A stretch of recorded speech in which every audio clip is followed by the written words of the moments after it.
5 altcoins everyone's talking about: XRP, XLM, Hedera, Cardano, and Algorand. We're going to have an educational breakdown, not financial advice. We're going to be talking about the case each project makes for itself, plus real risk, matching the bull and bear balance used in the markets. 5 coins, 5 very different bets on the future of money and data.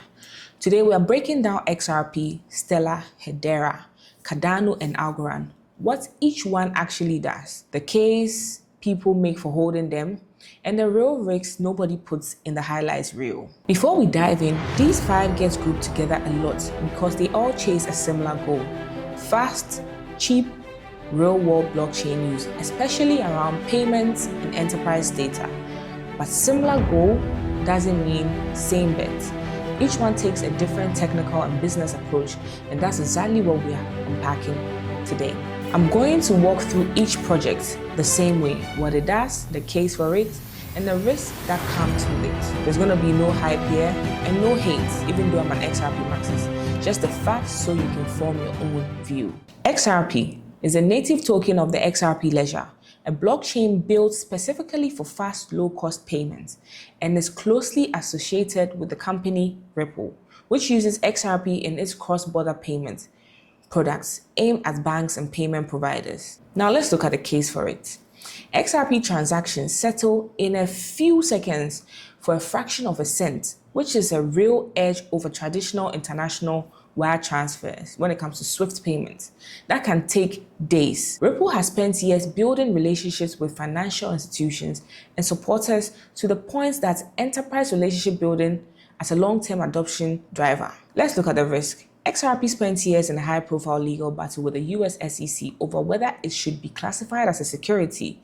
That uncertainty weighed on the token for a long time, and is a good reminder that regulatory status can move a coin's price as much as its technology does. Its value is also tightly linked to Ripple's business success and partnerships, which is a centralization risk compared to more decentralized projects. Now let's look at XLM, also known as Stellar. Stellar is in a lot of ways XRP's cousin, literally, since Stellar's founder also co-founded Ripple, but Stellar's mission leans harder into financial inclusion, cheap cross-border payments, and asset issuance aimed at individuals and smaller institutions, not just big banks like Ripple is doing. Stellar Development Foundation, non-profits backing the network. Now let's look at the case for it. Stellar is fast and extremely cheap to use, and has been used in real pilot programs for things like remittances and digital currency issuance, including some work with national and disaster relief payment systems. The non-profit structure behind it is also framed by supporters as more mission-driven than profit-driven. So now let's also look at the risk of Stellar. Stellar competes directly with XRP and a growing list of payment-focused chains, and mission-driven doesn't automatically translate into token demand. A network can see real usage without that usage meaningfully pushing the token's price. Adoption in the developing markets Stellar targets can also be slower and harder to scale than in developed financial markets. Let's jump right into Hedera, also known as HBAR. Hedera is different under the hood. It doesn't use a traditional blockchain at all. Yes, it runs on something called a hash graph, a different way of ordering and confirming transactions that Hedera's team says is faster and more efficient than typical blockchain structures, which is XRP and XLM. Hash graph, an alternative to blockchain for ordering transactions. Now let's look at the case for Hedera. Hedera is governed by a council of large, well-known global companies across different industries, rather than a single founder or foundation. Supporters point to that as a sign of institutional credibility and long-term stability. It's also positioned heavily toward enterprise use cases, supply chain tracking, tokenized assets, and data integrity. The risk with Hedera is that same council governance model is also a centralization criticism.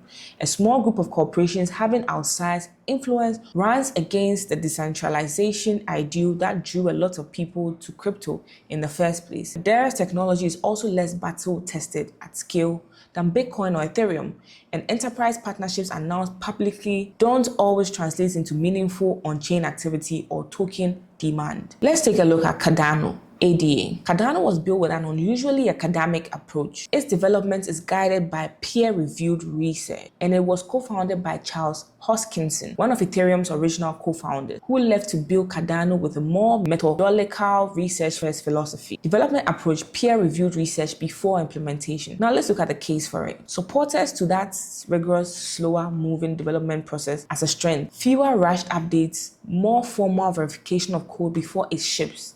Cardano also uses a proof-of-stake system that's designed to be energy efficient and is built up a genuine global developer and academic community over the years. The risk with Cardano is that same careful pace is also Cardano's most common criticism. Key features have historically taken longer to arrive than on faster-moving competitors, and the gap between Cardano's ambitious roadmap and its real-world decentralized app activity has been a recurring point of skepticism.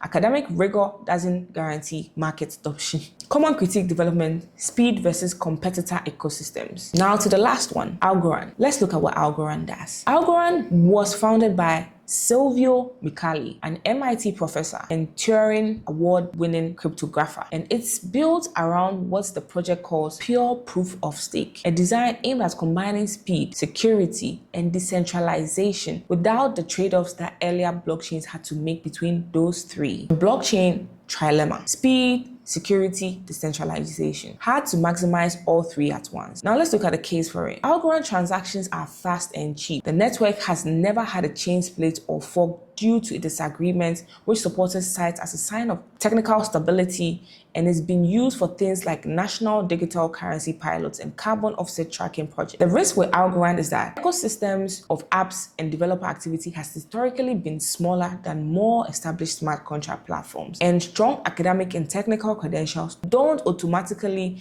translate into the network effects and adoption that ultimately drive long-term token demand. It's also a competitive field. Algorand is going after the same enterprise and payment use cases as Hedera, Cardano, and others in this exact episode. How to actually think about these 5 cryptocurrencies together. Here's the honest takeaway. All 5 of these projects are chasing real-world adoption in payments, enterprise data, or both. But solving a real problem and the token going up are 2 different things. A blockchain can get genuinely adopted by companies and governments without the adoption meaningfully affecting the price of its token, because token price also depends on supply, exchange listings, market sentiment, and speculation. We spoke about this in Why Crypto is So Volatile. If you're going to look further into any of these, go past the marketing page, check who actually governs the network, how decentralized it really is, and whether real transaction volume backs our partnership headline. XRP and Stellar XLM are betting on payment. Hedera is betting on enterprise trust through council government. Cardano is betting on research first. Algorand is betting on technical elegance. 5 different theories, same underlying question: which one actually gets used at scale? Next episode, we're gonna go deeper into how to actually research a project like this yourself. Step by step, I'm gonna teach you how to do your own research. Subscribe so you don't miss it. And tell me in the comments, which of these 5 do you think has the strongest real world case?